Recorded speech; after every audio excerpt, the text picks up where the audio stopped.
Hello and welcome, folks. Welcome to Right Time Gaming. Of course, it is me, Right Time Kinderdine, with a little bit of a review of day one of the double header here in Wellington. Of course, today was the sealed event at Cerberus Games. We saw 40 people, full house.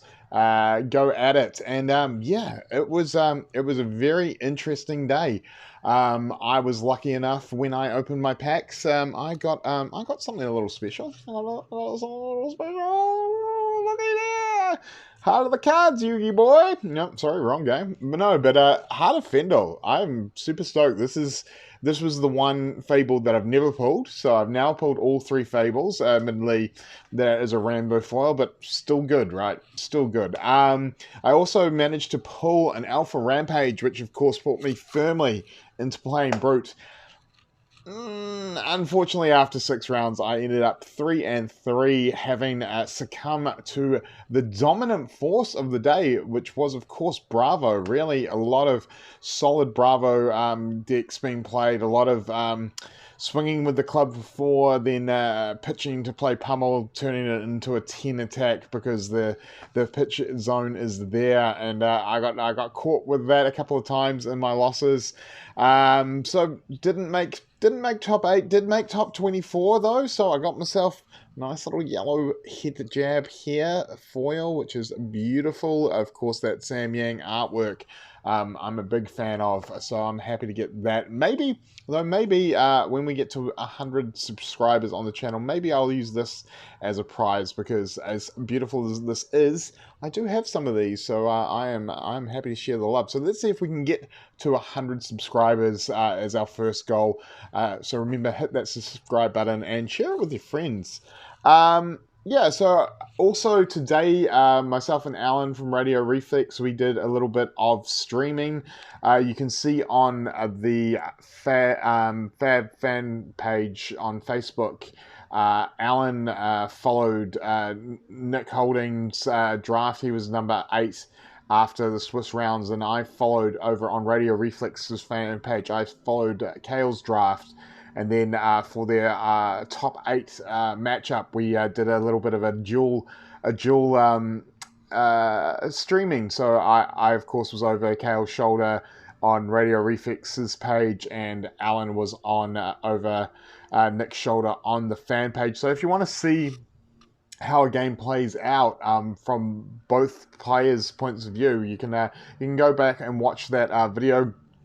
It was a nice quick game. It was Bravo versus Brute, so it doesn't actually take too long to watch it both sides, and it really is an interesting way to see how they drafted and how each of them plays. Of course, Cayle topped the Swiss with an insane double crippling crush. Basically, his sealed deck was basically what he plays in Blitz anyway for Bravo almost. Just an amazing pulls. The Bravo Master, he came out on top 6-0, and of course Gazza from Gazza's Lads, Gary Lynch, he in a drunken state, he bought return tickets to Wellington last night, not knowing that the event had sold out. So he managed to sneak his way into the event and go 5-1, come second after Swiss, making himself got himself a cold foil. So I think he's I'm not sure if he is up for the weekend yet on that, or if he's broken even. But it's good to see. It's good to see someone effectively rolling the dice, living in the moment, and making a rash decision just because they want to play Flesh and Blood, which is what we love to see. Of course, I am staying tonight here in the YHA in town. Homegrown was live here in Wellington, as well as there's rugby. There's a whole lot of stuff. So I mean, I'm recording on my headphones, but you might be able to hear the music from outside. I'm not sure how much sleep I'm going to get tonight.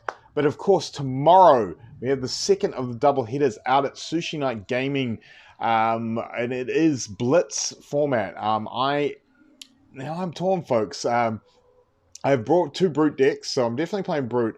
But with the new ban list of drone going on the ban list as of the 26th of March. There's part of me that I bought my KO deck. It has 3 drones in it, and I'm not sure if this is the place to give it the last hurrah.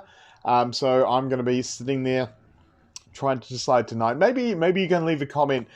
Should I play Reiner or should I play KO one last time before the ban changes KO? I mean, of course, I'll still play KO post ban, but it will be a different. It will definitely be a different looking deck. So that is for me. Of course, Alan he went 2-4 today, so I did manage to get one win ahead of him on our bet. Which if you don't follow Radio Reflex, every season Alan and I have a win loss record bet, and the loser of this season, which ends on the 11th of April at the last skirmish event, the loser is getting a fab tattoo. So luckily, I think I'm about six games ahead, but Alan does get to play in 2 more events than I do. He is going to be in Dunedin next weekend as well, so he may get a shot at putting some wins on me. And I know he is playing tomorrow. He is playing ODK Viserai, and he's looking to get some wins in on me. So yeah, that was day 1. It was a great, just want to say thanks to Cerberus Games. They did a great job running it. Thanks to the judge team, Aaron and Newson. A really well-run event. Yeah, and it was just a good time hanging out with the Wellington crew. It reminds me a lot of the old Versus back in the day, getting to hang out with the crew. We went to Winner for dinner afterwards, and that was great. Yeah, so of course, if you want to see how we're going, check the Right Time Gaming Facebook page. I will be posting videos and photos there during the day, and I'll probably do a recap video tomorrow night after the event as well. Anyway, thanks as always for watching, and remember, wash your damn hands.